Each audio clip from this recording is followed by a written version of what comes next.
We're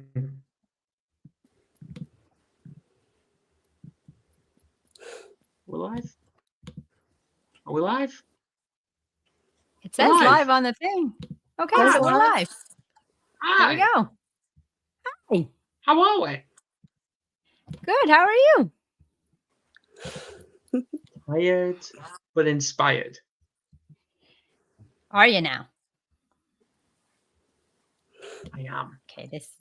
Okay. Well, great. Me and Kerry have a reason to be tired. Of course you do. And what is that reason? Well, look who Kerry's hot. You're pointing at me. See, he laughed. Alrighty. Why am I going blurry? What's going on? All right. So let's the show begin, ladies and gentlemen. Yeah. Any day now. Let's go. Oh, I don't know what's going on. Yes. So, how are you, Kerry? I'm all right. Slightly scared. Scared? Yeah, because I don't know what you and Adam are going to ask me. Oh, I'll tame him. Don't worry about it. So let's begin. So why are we here today? What is the topic, Sir Adam? Well, we're going to be talking about BPD, which is borderline personality disorder. But before we do that, let's get everyone to share this. Tag whoever they need to tag. And let's crack on it once we played the intro video. How's that? All right. 3, and then get people 2, to subscribe. 1. Subscribe. Share.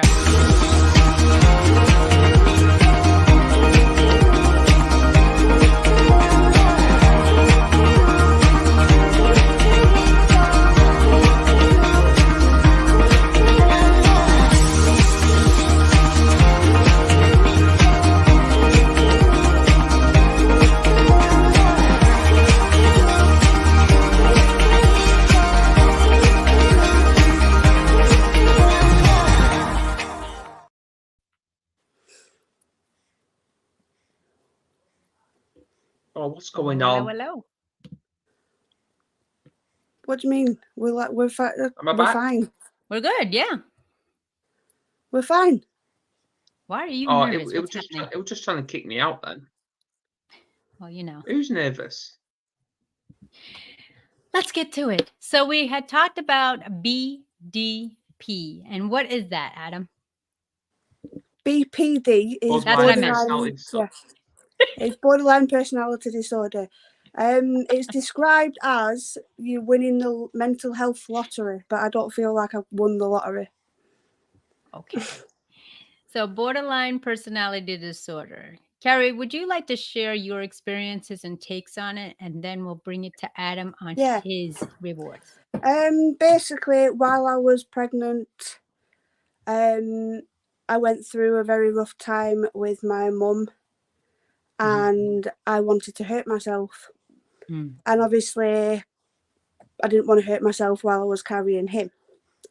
So I rang the crisis team up and I went through, it took 4 phone calls altogether, and to look at my previous counselling notes and speaking with a psychiatrist who asked me about 1,000 questions. Well, it felt like 1,000 questions.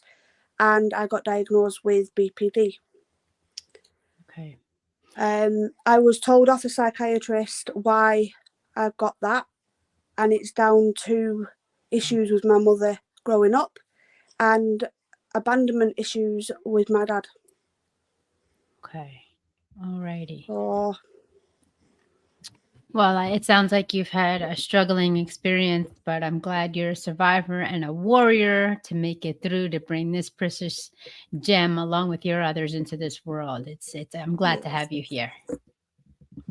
Yeah. It was hard hearing it and then obviously learning about it, because you hear BPD and there's a lot of worries around it. So when I started looking into it, it was suddenly there's this monster inside of me sort of thing. And I'd quickly had to literally learn about BPD and learn how to control my emotions and what it could affect me and how to manage myself, sort of thing. And it's been a learning curve ever since. How long ago would you say this occurred, the onset, when you actually got the condition? About 17 weeks, 18 weeks, Okay. give or take. We're still raw. Yeah, so it's pretty fresh. Still very early days. Yeah.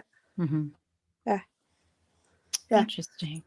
Yeah, I've been told I need therapy, and I've got to wait for my hormones to die down before they'll allow me to go to therapy. So now To be he's honest, here. I think that's absolutely stupid. Yeah. Yes, I agree. Apparently, hormones and BPD don't mix. This is true. However, if you're able to understand your hormones that are going, everybody has hormones, especially women. That's what we're notorious for. If you're able to journal or log or track your hormones now, you can get the onset and get the understanding of what's going on during this postnatal, period, and then figure out what is going to be carried through, what's going to be carried on, what has been suppressed, what has been decreased, and so forth. I'm sure there's other reasons why they put a pause on it, but we won't get into that right now. But yes, it says here, thank you for your bravery, Kerry. Recover and joy, Nancy Nance. Thank you for being here. Adam, your take on this area. Well, I know very little of it, but I'm still learning myself because what I know from observing Kerry and her behaviour is she gets grouchy. Well, I think we all do, but it shows the type of behaviour. What was that? I didn't quite hear that. Grouchiness. Yeah. I'll tame him. Don't worry. Well, it shows that.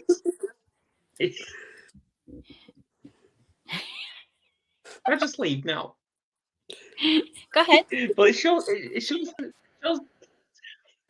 the type of behaviour someone can actually do when they receive this type of label at very first, and especially this fresh, because they're still processing what the hell is going on in their life. And why has it actually come to this? They've all got all these questions. But and I don't think they're ready to answer those questions yet. Maybe, but that's just my view. Absolutely. It is a lot to take for women, for new moms, regardless if it's your first child, your third child, your fifth child, it's still a transitioning process. Being in the social work and psychology fields, borderline personality has had the stigmatism, the attachment, if you will, that they're never happy, they're never satisfied. You can't communicate with them unless it's going to the depths. In some fields of my personal experience as a clinician, case manager and clinician, through ECT, electric, cognitive therapy. But at the same token, just like anything else, it's really getting to the root cause. Kerry, you have mentioned that they had said because of the, strifes and situations with your mother. And what I would, add on to that is everybody has a situation with a family member, a employee, somebody in their life that has done them wrong. And it's understanding the level of relinquishment that you have given to give power to that person, to believe them when in your heart of hearts, that's not the type of person you are. The level of vulnerability at that time. Here's an authoritative figure, a maternal figure putting you down. It's reprimand, but at one side, when does it get to the other extreme of not acceptable behavior? And then you have to look at the position of the individual yourself. It's all about self-awareness and self-discovery. And with borderline personality, it's difficult because their emotions fluctuate from moment to moment. They can be happy, they can be sad, they can be nervous, they can be fearful, they can be calm.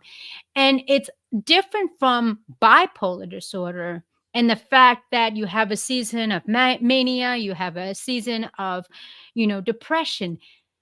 Borderline personality has a couple of traits from my experience in the line of work of social work and psychology over the decades of nobody's ever right. They don't want to take responsibility. They feel that everybody's on the fence and attacking them. They're not good enough. So you have these constant, concerns of the voices, the visions, and the way that people in society treat you. Oh, well, you know what? I'm just going to have to accept this label. And that's my vice. That's what I'm categorized. And that's how I'm going to live my life. It doesn't have to be that way. It is what it is the most difficult and frustrating and chemical friction I get when I hear people say that. You have control regardless of your condition. Your condition and diagnosis does not define who you are. And I want to make emphasis on that. Yeah. Yes, Kerry. I mean, shut up.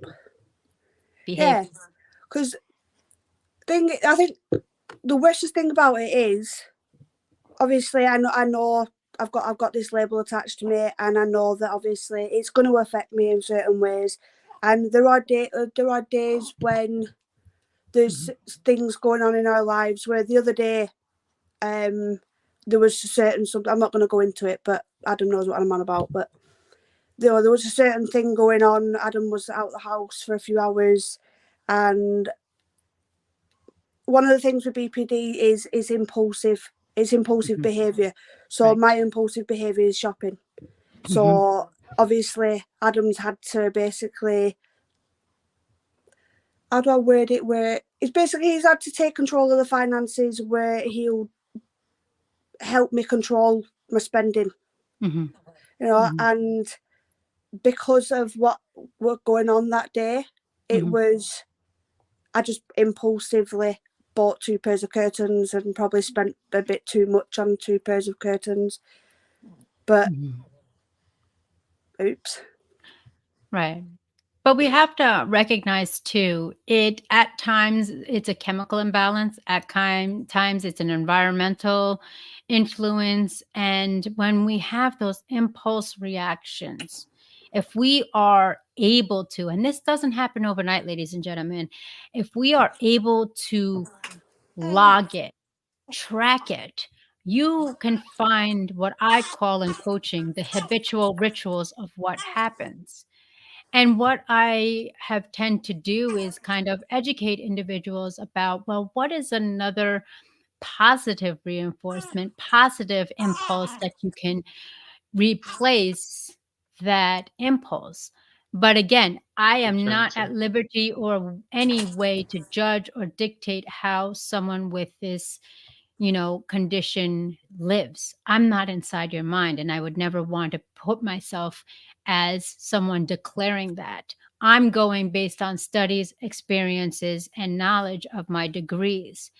And what really frustrated me in the line of service for those decades is the individuals that had this condition, nobody would deal with them.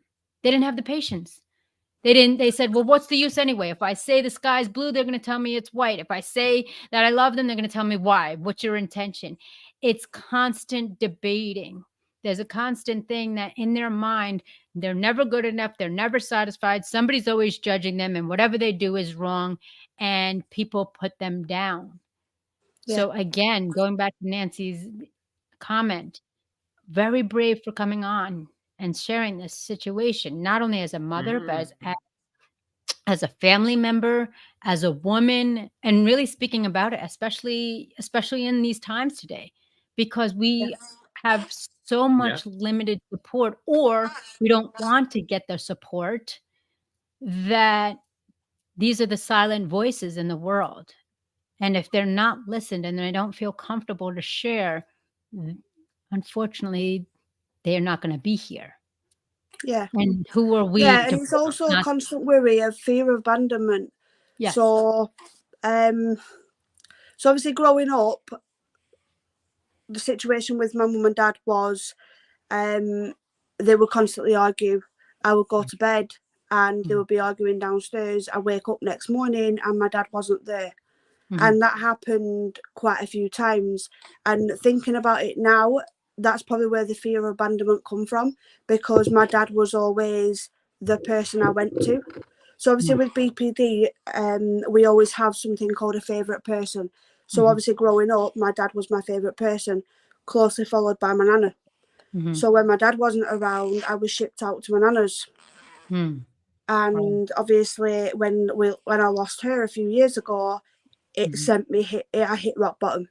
I did. You lose your sense of identity for those favorite people that confided in you, that didn't judge. And so now, not only do you fear abandonment, but I'm sure there's, and I'm not trying to dictate, but I'm sure from my personal experience, you know, helping individuals, it's kind of like a trust factor. You don't trust anybody now. You don't even trust anybody. Sometimes people don't even trust their own family, the people under the same roof. And it's a very scary place that you have so much to share, so much emotion, so much you want to tell people that's on your mind, that I know some individuals I've helped don't even want to write it down in fear somebody will read it. And so think of that incapacitation, of that paralysis, if you will, having all of these emotions, happy, sad, fear. I mean, it's constant waves of emotions that take some time to be tamed, because, to be quite honest, the negative thoughts, ideas, visions are more prominent, which cause the impulsivity as opposed to the positive ones. Yeah. And obviously it has taken a lot, where I literally now I sit down with Adam and we talk through. So obviously it's payday tomorrow and we've gone through, this needs paying, that needs paying. We also need to put some money away for that. But then Wyatt needs a couple more bottles because he's moving up in ounces in the bottles, and the little bottles he's got don't fit, are not going to work anymore. He needs a couple more dummies because we've lost one. So we have to go out and obviously sort that out. He needs a new coat because the one he's got is too big for him because he's too little. That's the first I've heard about the dummies, by the way. Right. I told you earlier on that they're in the food shop. I had this conversation with you, went through the food shop. Not having domestic on this. But anyway, my question. We talk about everything. Awesome. And that's in any relationship. With being told you got BPD, how did that impact your self-identity? It hit hard. It did. It hit me hard because suddenly so obviously when she turned around and said, I can diagnose you right now with BPD, but I'm also going to take away the depression diagnosis because the depression is within the BPD, apparently. Yes. Andrea, the brilliance of the NHS. Yeah. So my depression basically now is covered by the BPD, but obviously I've got the BPD and she's kept me with the social anxiety, and the social anxiety will be made a little bit worse by the BPD. So obviously I'll get triggered very easily. So the other day when we went to go and register Wyatt, the bus was a little bit busy coming back through to the town we live in, and a guy had obviously stood a little bit close to the pram. And when we got off the bus, I didn't even stop and wait for Adam. I just basically set off walking because I needed to get away from people. I need to get away from people right now because I was ready to basically launch this person through the other side of the bus if he didn't move. It was literally touch and go for a second there. It was, I'm going to launch you through that bus window in a minute. But yeah, going back to the question, completely off topic, but no, it's relevant. It was dealing with the fact that I've got this new label and how it's going to impact me and how people are going to look at me knowing I've got this label. So normally you hear somebody who got BPD and you think they're going to be touchy, they're going to be a monster, they're going to react and have all this rage and everything like that, and all this negativity around them. It's, yeah, all right, some people are like that, I'm not going to take that away, but you can live with BPD. You can live with it, you can manage it without medication. I know, I mean, I've been told I'd be better off to not having medication. Yes. You know, so maybe the psychiatrist feels that obviously I can manage living with it without medication. I mean, medication does work for some people, it doesn't work for others. Obviously, it's not a one-size-fits-all thing, you know, but it's one of these. I just basically had to process it and how to manage it in my own way. I'm curious, Kerry, if 17 or 18 weeks ago that this situation hadn't occurred, would you have the mindset and behavior that, okay, well, that's happening because I got this diagnosis? Because think about it. I want you to think about it for a moment and think of previous experiences before you had this condition, right?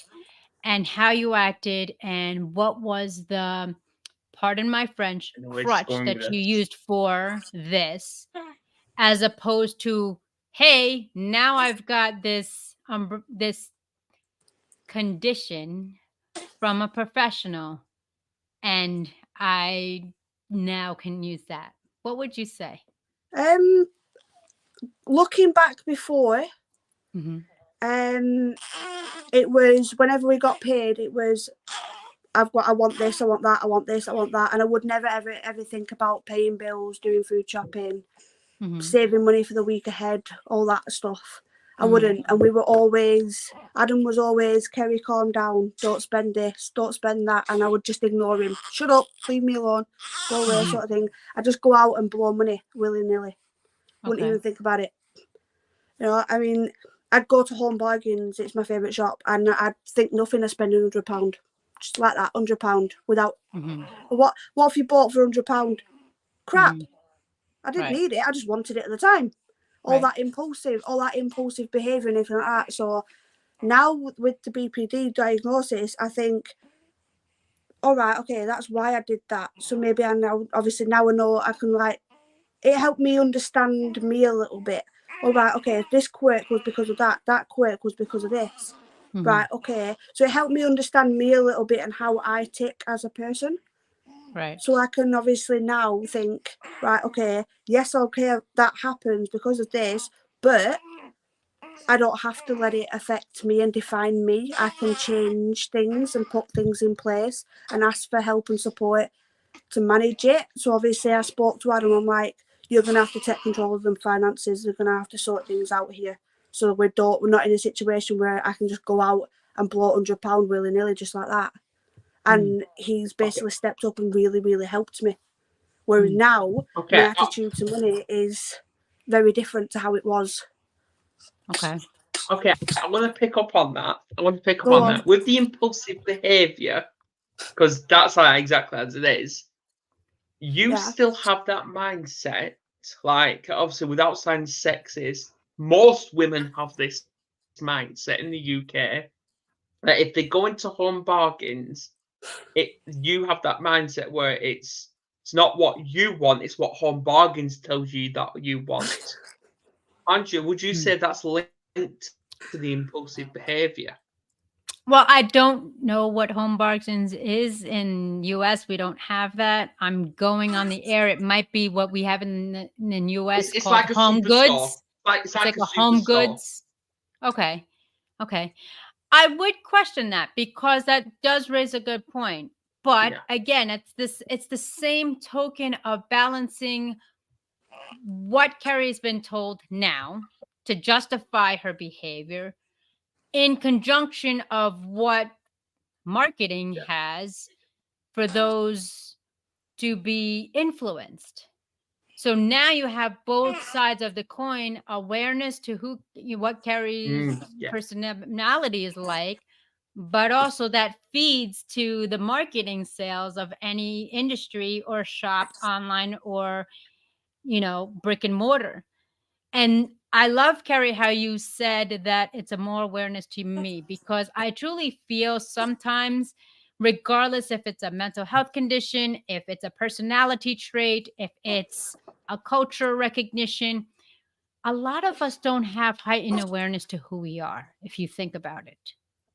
If you can sit in a room and say, hey, my name is Andrea. I know I have this, this, and this. Here's my strong sets, skills. Here's my areas of improvement. This is my culture. This is my background. These are my triggers, etc. How many of us do that? And what is happening in the world, we're being suppressed. It's like it's a double-edged sword. Hey, mental health is very prominent and increasing in the world. But what are the solutions?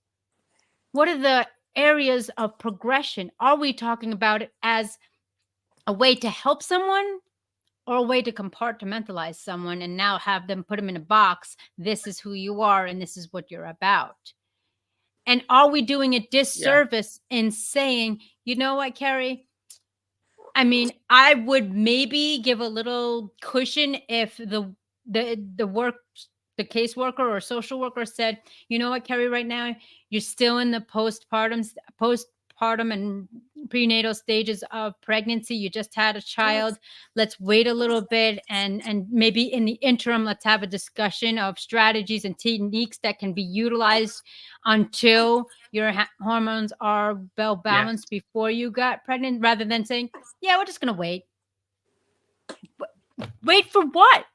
You just told an individual, a grown woman at the prime of her time, bringing new life to this world. Boom, here's your label. You know everything that happened in the past? Here you go, signed, stamped, sealed, delivered. And now you have someone starting a new family, starting a new life again. Now with this, I'll say it again, pardon me, ladies and gentlemen, crutch. This is my label, so that's going to be an excuse every time I go awry. And that's not fair to Kerry. That's not fair to anyone. No, it's not. Once we start learning, mental health warriors, once we start learning as professionals, these are human beings, that's when there's going to be a change. That's like saying, you know, I heard this motivational speech video that I listen to every day. And I can't recall what the gentleman's name is, but he says, what if you were in a coma? And today you woke up from that coma and somebody said you were the top #1 in the world Navy SEAL. You would think different. On your way to recovery, you would alter your habitual rituals, your mindset, your behaviors to get back to that honor. Ladies and gentlemen, we're dealing with a mother again, building a family. To tell her, wait a minute. We're just going to wait right out your hormones for now. But we're still going to give you that stamp of that condition. Here we go. I mean, I welcome people commenting in the chat. What do you think? What do you think? How has mental health around the world, is it benefiting people or is it belittling people? I service, and I'm one to speak. I've serviced social work and psychology degrees. I've done it over 2 decades, but I've evolved and I've stepped out of the industry aside by personal choice and personal experiences only, because I wanted to deal with the individual. That's someone's mother, daughter, father, sister, brother, or son. Yep. Yeah. I mean, obviously, take away from all that, obviously, you know, labels can help you to learn about you as a person and you as an individual. And obviously, the BPD for me helps me know about me. You know, it helps me learn about the way I am, the way, all the quirks and all the tics that I have. So obviously growing up, I think about like how I was growing up and I think, all right, okay, maybe that was because of that. Who knows? I'm going to say I'm still learning about BPD. So all the it throws up a lot more questions having the label, but then I think, right, okay, maybe that's because of that, maybe it's not, I don't know. But then that's that's bringing you back to your past again. Who's giving you the answers? Who's walking beside you and saying, yes, this was a teenage, act. This was your condition. You know what I mean? Where's the support there? That's what I want to know. Adam, go ahead. Well, currently there isn't any. I'm literally just waiting. Right. Kerry, you mentioned about that you're going to be questioning. You're questioning. Why do you need to question in the first place? Because at the end of the day, it's identifying, yes, we all, I'm going to say it, we all had a fucked up life. We all did. But instead of living in that adversity in the past, stuck there, you can't change what's past. Remember where you are now and future. And that's all about resilience. Now, I've just done a bit of research and famous people that have BPD. Robin Williams, Britney Spears. A lot. Yep, a lot. Robin Williams, Britney Spears, Vincent Van Gogh, Jim Carrey, Amy Winehouse, all of them. Look at how great they use their life. You're capable of anything. Learn from your adversity to create your own identity. I agree with Adam. Yes, that was what it was. But now, how can I make that crutch into power? Okay, well, I know I'm going to get a little impulsive here. Like I said, taming the beast. Because pardon me, every time you question, you're going in the past and you're just finding yourself as that condition. You're Kerry Duval. Who is she? She's a mother. She's a daughter. She's a sister. She's a partner. She's a friend. Start there to build your foundation and your identity and learn about what the condition is to help you move forward. If you don't face, and I agree, if you don't face your past will continue to chase you. That's what I say all the time. However, it's the lessons. All right, well, when I spend, that was a condition or a behavior of the sort. But now I have the awareness. I'm going to live in now. Now is all I have. Now is all that matters. Andrea, now is what I can do. Andrea, with the impulsive spending, is it really to do with the well, I know it's a choice, but it's a trait and a choice, but at the same time, I know a lot of people that do that regardless. I wouldn't say it's to do with the condition, because it's still a choice and it's all about the behavior. And behaviors can be rectified, mistakes can be rectified, but it's still stuck in that adversity. But it's time to create that self-resilience and find those right tools. Absolutely. And that's what it's all about. Yeah, but it's like, so I wouldn't say it's to do with the condition. Yeah, but it's like, now obviously I know about the BPD it's thinking about me as a person and the way I behave and everything like that. I now know why I behave like that, and I can sort of change my ways a little bit. So like I have done with the spending. So I know it was wrong. I shouldn't have done what I did, but obviously can't do that. Can't do nothing about it now. Right. But now we've put steps in place with you where we go through with all the money. We say, right, okay, that money needs to put away. The bills need to be paid. The food shopping needs to be done. Right. We need to buy this for Wyatt. We need to buy that for Wyatt tomorrow. And we'll go and do that. And the amount of times now where we'll go out shopping, and because Adam is controlling the finances and that lot, we come home, we've got money. Well, I want you to change your mindset, and I'm going to challenge you. I wouldn't say Adam controls the money. I would say he handles it and we have a discussion. Because if you say he controls it, you're giving yourself the definition that you're isolated, that he's abandoning you. You're isolated. You're not part of the equation. See what I did there? If you say he controls it, that's eliminating you from the process. Yes, he might be managing putting a label on me. Exactly. Yeah. Right. Okay. So no, it's a better situation financially because we have effective communication to handle our money properly. Yeah. Change your disability into your ability. I love that. Love that. Great job. I don't see BPD as a disability. Okay. I just see it as it's a part of me and who I am. it doesn't have to define you. It's not your Why? identity. Why? That is my question. Why? Yeah. I don't know. It's a part of me. It's a part of who I am, and moving Is forward it and that lot. Moving forward, Is it though? it's gonna help. It's gonna help me. Let her finish. So there's gonna be situations where I'm gonna think, am I doing that because of the BPD? Can I change it? So it's Why gonna don't make you me just think remove that and just about say, me. can I change it? Can I control it? Can I adjust it? Can I modify it? Just take out that, I'm going to say it, label completely. I have this situation where at times I'm impulsive. My emotions get the best of me. I feel inferior. I feel isolated. I feel abandonment. Everybody says that. But again, one of the things that I've learned, and I'm going here, is the secret. Thoughts become things. If you define yourself as a client or candidate of BPD, then you're taking away Kerry. You know what I mean?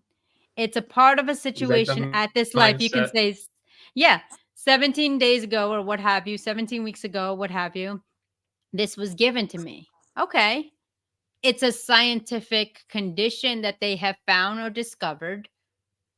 But now you have the knowledge and the research that you can do on how to manage it. I mean, it's not like you're going, because I wouldn't go, and I'm saying you do this, but in my mindset, hi, I'm Andrea Mason. I have BPT and I'm a Latino and I'm an American. Like, if you're saying it's a part of you, you know what I'm saying?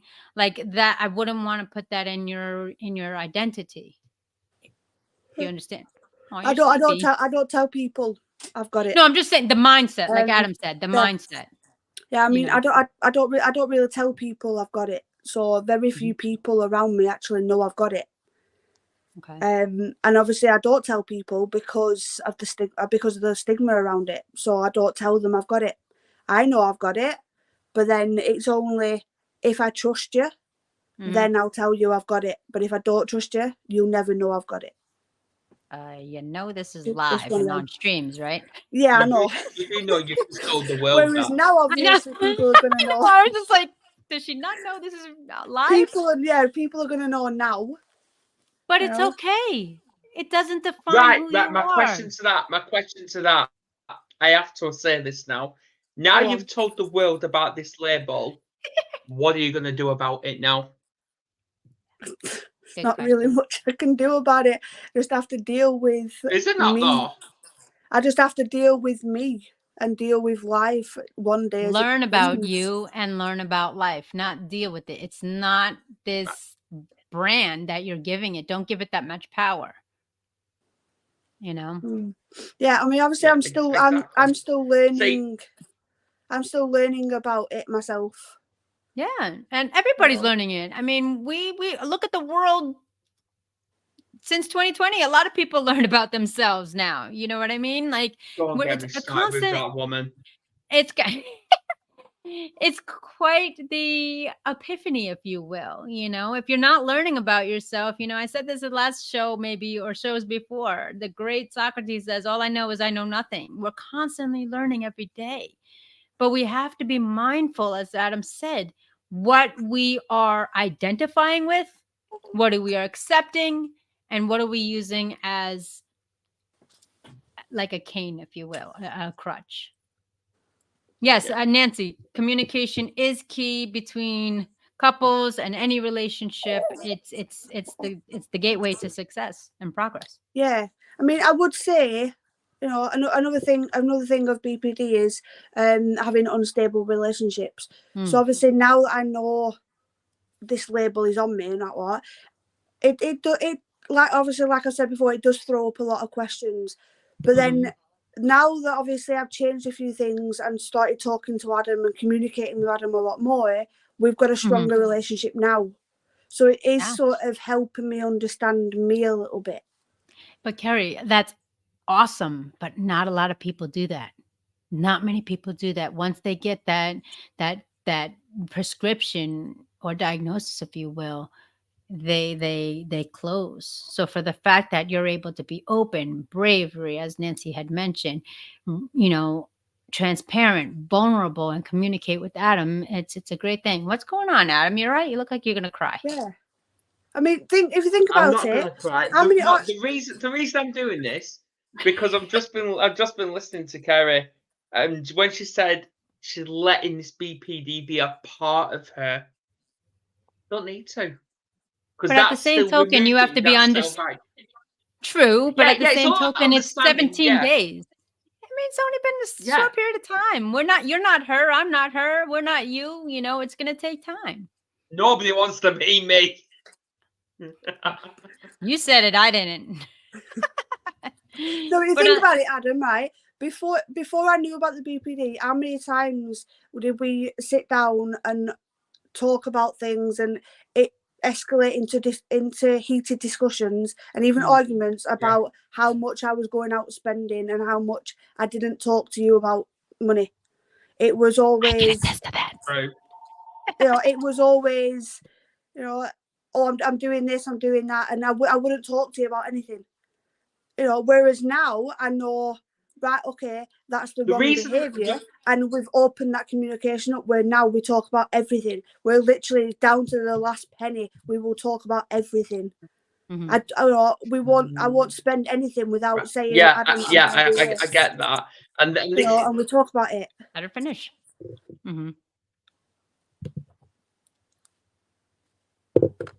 Yeah. So having this has actually helped us. And this is why I'm always. You just can't control yourself, my friend. Go ahead, Kerry. Finish up what you're saying. You what? It's helping me learn about me. So obviously, BPD. It's obviously I'm always going to have that fear of abandonment. So when me and Adam I've had fallouts since getting the diagnosis and Wyatt being born. There was a few fallouts. And it was always, yeah, all right. I said to him, "Oh, you're just gonna go off and leave me now anyway, like everybody else does," sort of thing. And that, and maybe that is because of the BPD. I don't know. It is a statement that a lot of people use. Yes. It's all. I'm always gonna have that fear that he's gonna leave me. Always. I'm always gonna have that fear that everybody's gonna leave me on my own. I'm gonna end up on my own with 3 kids. But I understand why I'm feeling like that. Yeah. It's helping me learn about me as an individual. Absolutely. And then we can't love anybody else until we understand and love ourselves. Yeah. I mean, I do love myself. Yeah, all right. Yeah, all right. I've got a monster inside me. So what? But I'm taming that monster. I'm not letting it control me. Right. I'm learning about me. Awesome. Grow into your greatness. Why I always, and this is why I always ask Kerry whether she's a mother, a partner, a friend, a daughter, and niece, whatever. What does Kerry want to do? I always say that. What does Kerry want to do? Like, how is Kerry and all that? I remove all like the mother and the friend and the partner and all that. I remove that from the whole situation because there's a person in between all that. Right. And I think that's a good point. But how I see that is a blessing and kind of like a bombshell, because it's a blessing because you see that in her, but it's kind of a bombshell for Kerry because nobody's given her that. So she's not used to that. And I understand why. So she's going to repel. She's going to rebel. Why? What's your intention? Why do you want to be with me? What's going on? I'm acting crazy now. And you still, what's your intention? What's the end game? And so as you're building part of that, yes, a part of Kerry's journeys are lessons we teach. Absolutely. Yep. Absolutely. And so Adam, as the way your personality is, this can help both of you. She's coming into her own, identifying as this condition, but also stepping out. What can I carve out of this condition that's truly me? But that takes a lot of work, man. When most of your life you've been feeling that way. You never understood it. So it's kind of like you've been acting this way for so long. Now you have a justification, quote unquote, in your own mind. Oh, well, that's what it is. It's BPD. But you now have your inner circle loving you, carrying you, and wanting to know about you. It's like, no. Wait a minute. Hold on. This all just happened. I need to learn about this. You want to help me? Great. But I got to help myself first. And that's where the stage is she's at. Because be prepared, Adam. Exactly. She's going to repel. She's going to rebel. Like, all right. Even I'm, not to get personal, but I've known some individuals that can only withstand a hug for maybe 2 seconds, or only stand that interpersonal connection for that few moments. And then, all right, whatever. You know what I mean? So. Is that you? What? No, see, I'm one of these that I absolutely love hugging Adam. Go ahead. What'd you say, Kerry? I absolutely love hugging Adam. So I'm one of these that, he came home the other day, and it was because he'd been away all day long. It was I just wanted to jump on him and cuddle him, and I did do. I just gave him a massive cuddle because I missed having that person to cuddle during the day. I do. I love his cuddles, and Lucas has got his cuddles. Oh, awesome! And we never know. Wyatt might have your cuddles as well. Yeah, he will. But that's the thing, is the takeaway is like really, as Nancy had said, not making your disability impair your ability. Go above and beyond that. Educate yourself, educate others, but understand it's going to take time. A lot of individuals, no matter what your situation is, when you learn something new about yourself, you have to redesign yourself. But just as long as the false limiting beliefs have occurred, is going to take you that much longer, if not sooner, but it's going to be a process in progress. Yeah. I mean, I'm not looking forward to therapy. I'm not looking forward to therapy because therapy is going to open up a lot of old wounds that I'm going to have to obviously work through. Right. It's a lot of talking therapies, so I'm going to have to go through everything with my mum growing up. I'm gonna have to reopen all of that and go through it all. And she reckons I'm gonna need 12 months of therapy. I'm told at least 12 months of therapy, she said. So I just have to wait and see. But that's going to be a big learning curve, going through therapy, working through everything that's in my head, stuff that I've not worked through yet.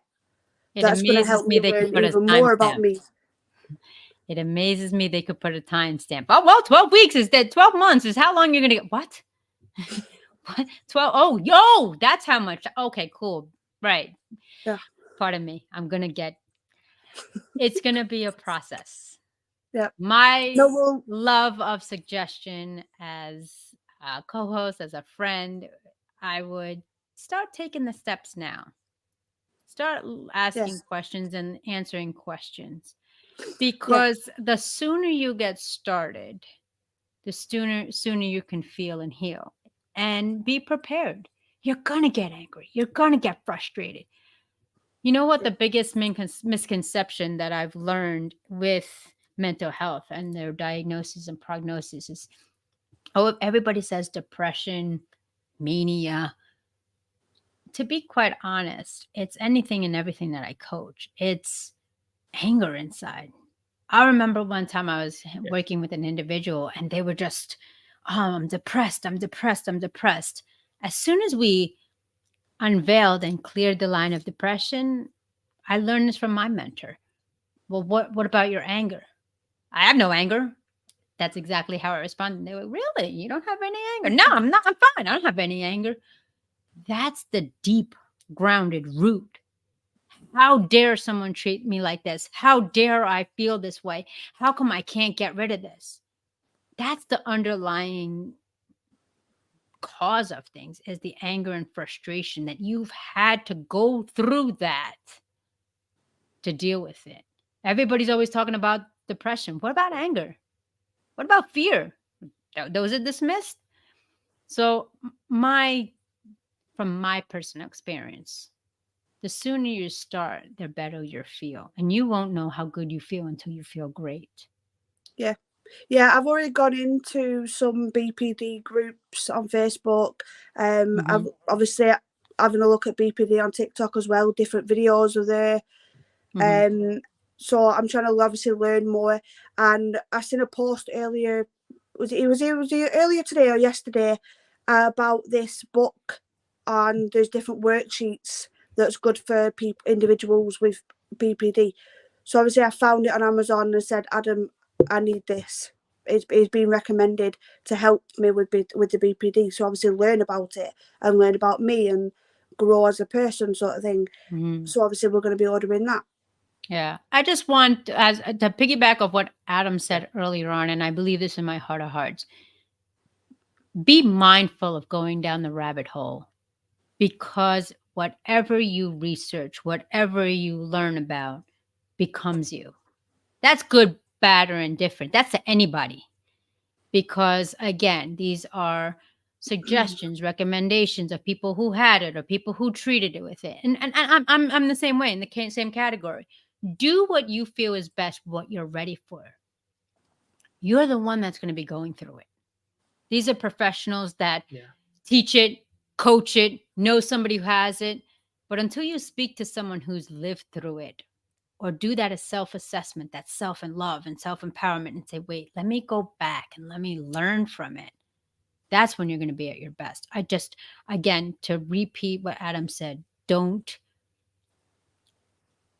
define yourself as a candidate of this condition. Does that make sense? Because the more you do it, believe you me, the more you will have the mannerisms, the belief systems, and so forth. Like I say all the time, and Adam's going to smile, it's a program. Yeah. Understand and create your own identity from this adversity. Yeah. No, I've not met anybody that has lived through it yet.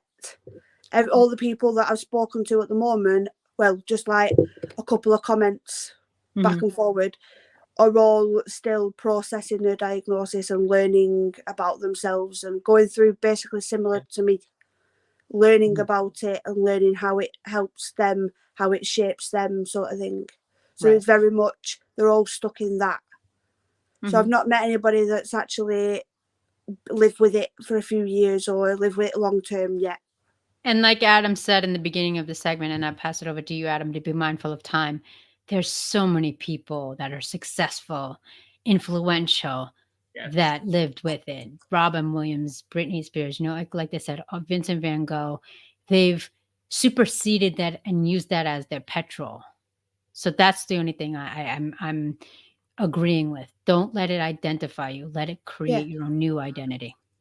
Yeah, I mean, mental health, obviously, before I knew about that, I'd always say mental health can either be your best friend or your worst nightmare. It's so just like everything, how you handle it. It's going to become my best friend. Awesome. Adam, my dear, you? Yeah, it's all about how you respond. Absolutely. Right, well, I think we should wrap up. Cool. Any last words? Any final words, Kerry? If you know anybody that's got BPD, don't let the stigma around it affect how you look at that person and treat that person. I'm going to have you repeat that again to you. If you know anybody that's got BPD, don't let it affect you, how you treat that person. Absolutely. Adam? Yes. Behind every label, there's a brilliant identity. You got all mushy. What's happening with you? Yes, what absolutely. Are you talking about? Don't let other people have power over you. Their perspective is just one perception. It's your own reflection that emulates everything. Okay, and final comment. Nancy's put SRT, self-regulation therapy. Awesome. I've not heard of that, but okay. Yes, sir. Yes, ma'am. Right. Next week, I think we're going to be pushing on from this. We've got Dorota Chiama. She's London-based, and we're talking about bipolar and dysregulated emotions. Ooh. Cool. We're back at our original time next week. 8. Yes. Okay. Cool. See, that's something we didn't touch on, emotions in this. Yes. Yeah. We did talk about Technically, emotions. we did. A little bit. Yes. We talked about anger, and then Talked obviously about Nancy went sadness. behind. Exactly. I don't think she was listening. Anything you guys I've have got to a say? baby in my arms. Anything you have to say, you guys? And is that a little hint, Andrea? I don't know. You tell me. Yeah. Oh, y'all Right, are red I'm now. You guys wrapping are up, beat so- red. Alrighty. Fine. Yes, Adam bought me a ring and asked me a certain question. Put a ring on it. Yep. And your response? Right, I'm wrapping up now. Of course. So we'll talk And off. Adam is as red as his head and his beard. All right, ladies and gentlemen, mental health warriors, Adam Duval, Kerry Duval, and yours truly. Thank you so much, guys, for being part of my life and being part of this amazing platform. We'll see you when we see you. See you